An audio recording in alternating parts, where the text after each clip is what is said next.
My uncle grabbed me by the shirt and said, "Final warning, don't raise your voice in my house." I laughed. Because this house? It's in my mom's name.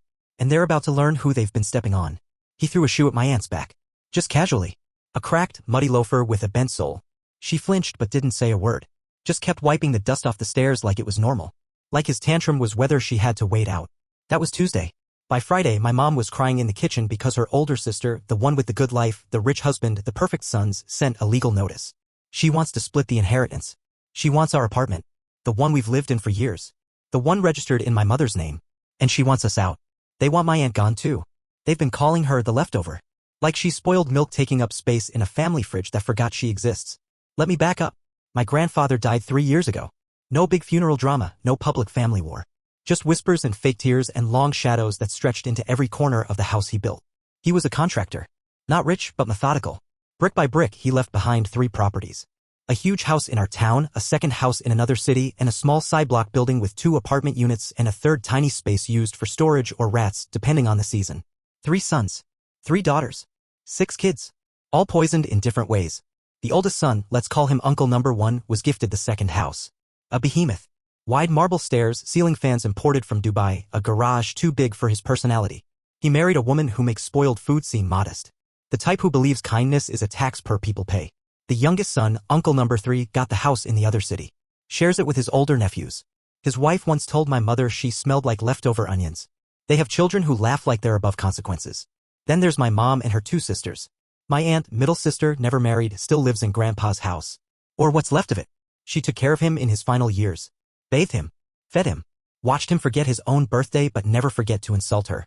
She sleeps in the same room she's had since she was a teenager. They never let her paint the walls. She once bought a purple curtain. Mom told me they tore it down the next morning. She's their servant now. But they say caretaker, so it sounds noble. My mom lives in one of the side block apartments. It's tiny. It smells like old paint and fried eggplant. I grew up there. Learned to cry quietly in that place. Learned that respect in this family is measured by square footage and silence. And the inheritance? It wasn't written down. No will. No plan. Just open mouths and sharpened knives. The 2 older brothers took everything first. Like vultures who showed up before the body was cold. The houses were claimed, keys grabbed, documents found and quietly filed. Nobody asked questions. Everyone pretended Grandpa wanted it this way. Mom and my aunt didn't fight. They were busy holding his hand as he died. And the 3rd sister? She married rich. Moved to a different orbit. She has a glass kitchen and a daughter who uses private school vocabulary to describe our situation. She was the one who filed the inheritance paperwork last week. She wants the 2 apartments sold. Split 6 ways. She wants us out. She says she's being fair. I'm 22. An only child. Spent my whole life brushing against the edge of this cruelty, never sure if it was real or just the way things were. I didn't care about space. I didn't care about status. I spent every afternoon in my aunt's crumbling kitchen watching her make food for people who spit on her shadow. I was raised by silence and stale air. And now they want to evict us from that? On Wednesday, I was talking to my mom. Nothing dramatic. Just raising my voice a little. She was in the other room. That's when Uncle Number 1 walked in. He's old. Weak. Gaunt like a stick figure. Grabbed my shirt like he was still king of something. Final warning, he said, spit collecting at the corner of his mouth. Don't raise your voice in my house. I laughed in his face. My mom's name is on the papers. That stopped him. Just for a second. But he smiled. The smile of a man who's never had to deal with consequences. That doesn't matter. We're going to fix that soon. And that's when I knew. They weren't just going to take the house. They were going to take our history. Erase it. Rewrite it. Turn my mother into a guest in her own life. My aunt into a maid with no room to cry in. They think we'll roll over. That we're too tired. Too poor. Too soft. They're wrong. Because they forgot one thing. I'm not like them. I watch. I listen. And I've kept every dirty family secret like a weapon under my bed. The games start now. And they're not ready. Update 1. They forgot I grew up here. Every secret, every lie, it's all written in dust and grease. And now I've started digging. They called a family meeting. Not to apologize. Not to resolve anything. Just to make sure my mother and aunt understood their position. They did it in the main house, of course, the big one where the chandelier swings when someone raises their voice too fast and the marble floor echoes like it's mocking your footsteps. My uncles sat at the long table like they were board members and we were interns who had stolen office pens. The oldest uncle did most of the talking.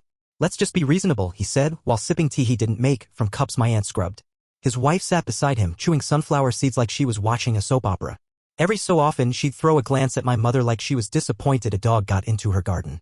They want my mother to voluntarily vacate. Said it would make the legal process less messy. Said it with smiles. My aunt, who rarely speaks at all during these things, whispered, and if she doesn't?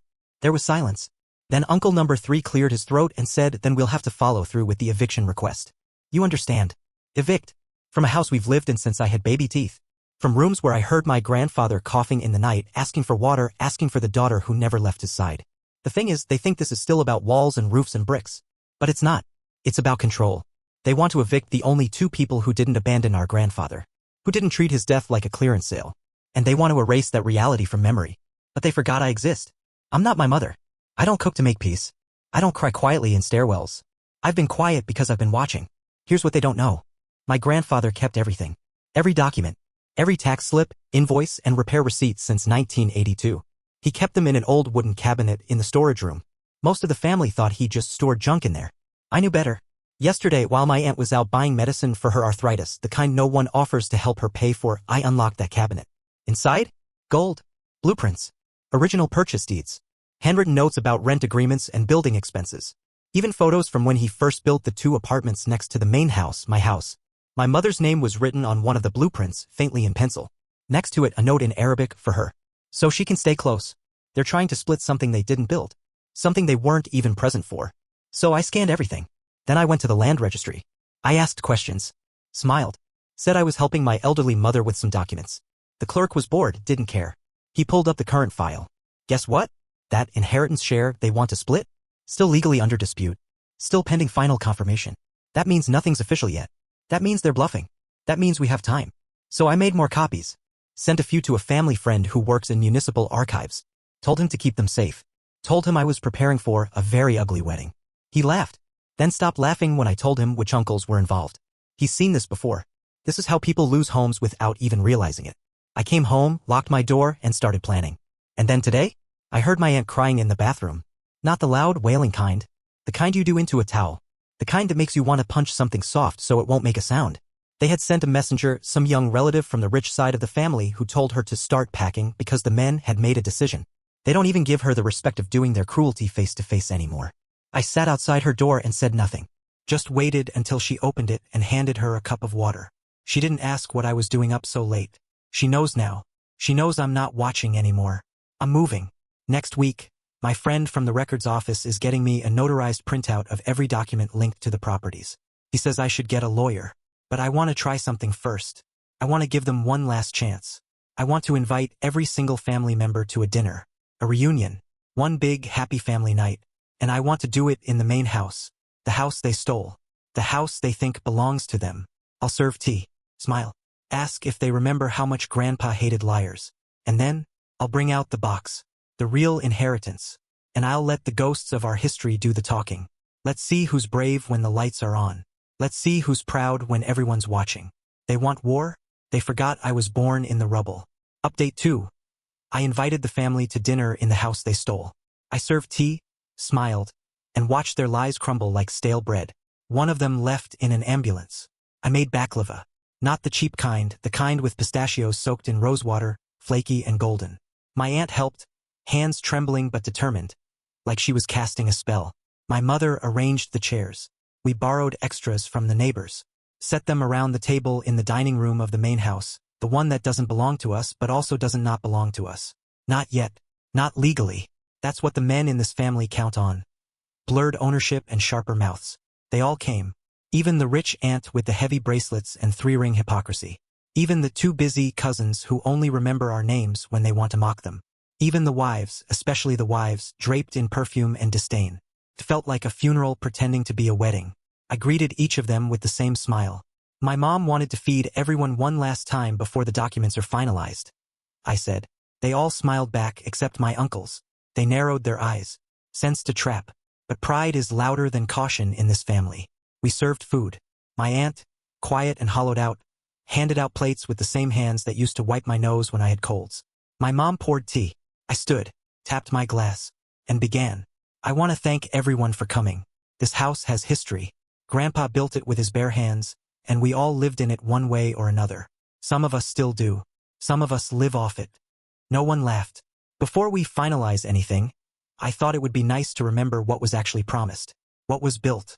What was written down. I opened the file box, pulled out a thick stack of documents. Blueprints. Receipts. Photos, handwritten notes, deeds, a copy of the original land plot transfer with my mother's name in the left margin, written by Grandpa in his own handwriting. Some of you said this house wasn't really ours, I continued, that it needs to be divided, that we should pack up and leave. I laid the document down like a weapon. This says otherwise, gasped. A few fake coughs. My oldest uncle reached for his tea. His hand shook. My friend in the land registry confirmed something interesting, I said, pulling out a printed email. None of this is legally finalized, because Grandpa never filed a final will, and because he verbally declared the apartment to my mother, in front of multiple witnesses, this case can still be contested. I looked up, paused, and I plan to contest it. The room fractured. The rich aunt said, "That's not necessary. We can be civil." Her voice trembled like she just realized civility only works when you're winning. "You sent an eviction notice," I replied, "to your sister, who took care of your father while you sat in air conditioning and posted Instagram stories about beach brunches." Then the yelling started. My uncles stood up. They called me names, said I was just a kid who didn't understand how things work, said I was infected with entitlement, said I was being disrespectful. I let them scream. Then I pulled out the photo. It was from 1994. Grandpa, standing in front of the house's foundation with his arm around my mom. Written on the back, in his handwriting, "This is hers, her home." I held it up, and I said, "If disrespect is defending the only two people who stayed when this house smelled like sickness and death, then I'm proud to be disrespectful." And then something strange happened. The youngest cousin, barely 19, arrogant little parasite, threw his glass at the wall, called my aunt a useless old witch, said, "You don't own this house. My mom said it's all ours now." He lunged toward the documents. I stepped in front of him. He pushed me. That's when his own father slapped him so hard he hit the floor. Silence. The kind that hums. My mom sobbed once, just one sound, like a wound breathing. My aunt didn't move, just stood with a spoon in her hand, like she'd forgotten how to let go. I called an ambulance. The cousin hit his head on the way down, bleeding from the temple. The paramedics came fast. No questions, just lifted him and left. Everyone else stayed frozen. Like if they moved, they'd break the furniture. I spoke again. "I will take this to court," I said, "and I will win. But I wanted to give you all a chance. To see the truth. To back down. To act like family." I looked around. Now I see there is no family. I started gathering the papers. One of the wives whispered, "You think a judge will side with you over men?" I smiled. "The judge is a woman." Then I turned to my aunt, asked if she was okay. She nodded. "Barely." Then, to the whole room, I said, "You threw your crocodile tears at Grandpa's funeral. You stole from his daughters. You bullied his caretaker. You laughed at poverty like it was contagious." I held up one last document, a petition of inheritance contestation, signed, notarized, and submitted. "The next time you visit this house," I said, "bring a lawyer," and I left. Let them sit with their uneaten baklava and unspoken shame. Let them feel what it's like to be guests in a story they didn't write. Let them rot in the silence they made. Update 3. I took them to court. But the real war started when my aunt finally stopped whispering. What she did next tore the family apart more than any judge ever could. The petition went through. Fast, cleaner than expected. The judge, an older woman with a jaw like iron and eyes like glass marbles, read every document I submitted, every photograph, every receipt written in ballpoint pen and oil fingerprints. She didn't say much, but when she looked up from the evidence and glanced toward my uncle's lawyer, a man with too much gel in his hair and not enough spine, I felt the shift. He stammered something about traditional inheritance expectations and verbal misunderstandings. She stopped him with a single sentence. "Are you trying to invalidate a woman's property claim because she was too busy caring for her dying father to file paperwork?" Silence. And then she granted a freeze order. Effective immediately, no property associated with the late grandfather could be sold, rented, or claimed until a full investigation into fraudulent documentation was completed. The crowd outside the courtroom, yes, there was one, buzzed like flies over fresh meat. I walked out without looking back. But that night something changed. It wasn't the court win. It was my aunt. She didn't cry anymore. She didn't shuffle through the house like a ghost wearing hand-me-down slippers. She started speaking. To everyone. The neighbors. The grocer. The imam. The woman who runs the pharmacy. She told them what had happened. In plain terms. In the kind of voice that sounds like it's been trapped for years and now has nowhere left to go but out. She told them about the beatings, the forced servitude, how her own brothers wouldn't let her have hot water in the winter because it was a waste of resources, how she had to ask permission to buy sanitary pads at 33. She told them how she fed our grandfather mashed beans when his hands stopped working and how he'd cry at night for his daughter. And they thought he meant the rich one, but he meant her. And suddenly the whispers started turning. People started to see her, not as the spinster aunt, not as the invisible servant, but as the center, the martyr, the real heir. And that terrified them more than court ever could. Because this country, our people, they live in shame before they live in fear. And my aunt, quiet, soft-spoken, old bones and bruised spirit, was now a living indictment of everything they'd become. My oldest uncle tried to fight back. He went to the mosque and tried to frame it as a family matter. But the imam had already heard her speak. He told my uncle that a man who lets his sister live like a prisoner has no honor. That phrase hit harder than any lawsuit.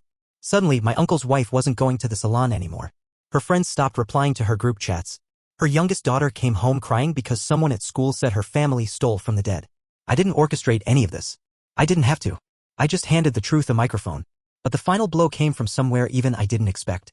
My aunt, who had never traveled further than the neighboring city, walked into the office of a journalist 2 towns over. And she told her story. Everything. Names. Dates. Screaming matches. The day they locked her out of the kitchen because she dared to put her name on a utility bill. The year she developed ulcers because they made her fast during Ramadan while still cooking full meals for all the men. The journalist, young, idealistic, smelling of cheap ink and revolution, ran it as a feature. The headline? Daughter of Dust, How One Woman Was Erased by Her Own Blood. It went viral. Locally, then regionally. People cried. People screamed. Some people started sending letters. One even sent money. But the most surreal moment was when someone spray-painted the outer wall of the house my uncles live in. 3 words. We see you. That was yesterday. Today, my oldest uncle called a family meeting. Not to threaten. To beg. He wants to restructure the conversation. Wants unity. Wants forgiveness. Wants to sweep the ashes under the rug. But no one's listening anymore. Not the court. Not the mosque. Not the streets. Not even his own daughter, who now refuses to eat in the same room as him. And certainly not my aunt. She's speaking at a women's center next week.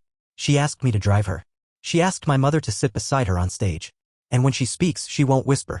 She'll declare. Because the inheritance isn't just land. It's voice. It's truth. It's reclaiming every moment they stole and planting it back in the ground they swore we didn't deserve to stand on. They wanted war. But they didn't realize that sometimes the best generals are the ones who learn to survive as prisoners. Final update, the court ruled in our favor. But the true sentence came later when I left my uncle in his own filth, screaming my name as the lights went out. The judge's decision came through yesterday. Clear. Cold. Absolute. The 2 apartments next to the main house legally transferred to my mother and my aunt. Indivisible. Permanent. Undisputed inheritance through service, supported by evidence of intent, documented caretaking, and formal witness testimonies. I read the ruling twice. Then once out loud to my aunt. She didn't cry. She just nodded. Quiet. Like she already knew how this would end. We didn't throw a party. There was no dancing, no music, no sweet rice passed around on trays. Instead, we changed the locks. That night, my uncle came. Not the old, angry one. The youngest. The quiet one. The one who never screamed but always watched like a dog sitting politely behind an electric fence. He didn't yell. Didn't threaten. He sat on the curb outside our building and begged. Not for land. For food. Apparently his wife left him. Took the kids. His savings are frozen due to an investigation into forged inheritance documents. And the house he was living in? Sold. By his older brother. Quietly. While he was at court with us. Now he has nothing. He asked if he could stay with us. Just for a few nights. He said it like it was nothing.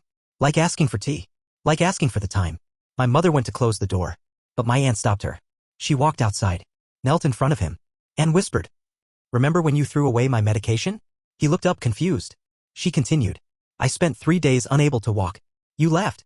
Said I was overreacting. Grandpa cried because he thought I was dying. I had to crawl to the pharmacy at night. Remember that? He didn't speak.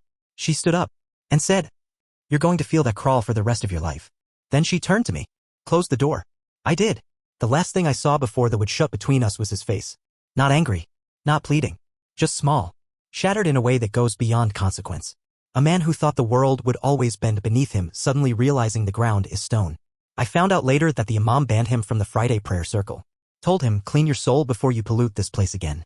My cousin, the one who bled on the dining room floor, posted a story on Instagram last night. A picture of a bottle of pills. Captioned. Sometimes bloodlines rot. I don't know if it was a threat or a confession. I don't care. Because I'm done. This morning my aunt made coffee. Strong. Bitter. Exactly how Grandpa liked it. She poured a cup and sat across from me. And said, I want to change the paint. I smiled. She smiled back. We bought 2 buckets. Sky blue. It took us all day. But we did it. Covered every cracked wall in a color that didn't exist in this family before. Yeah? This house breathes differently. It's quiet. But not the kind of quiet that waits for yelling. It's the kind of quiet that feels like peace. Like rest. Like a wound sealing shut. We didn't win. That word feels cheap. We survived. We endured. And in doing so, we burned their legacy without striking a single match. They'll tell their children about us. They'll whisper in corners about what happens when you try to bury daughters under deeds and silence. And they'll be afraid. Not of us. Of what they left behind. Because the soil they tried to steal now grows truth. And we're never leaving. Thank you for staying with the story. This was never about revenge. It was about return. About turning the locks on a house and finding your name on the key. Not because someone handed it to you, but because you fought for it. And now, they can rot in the houses they built on lies. Because we're finally home. And the lights are staying on.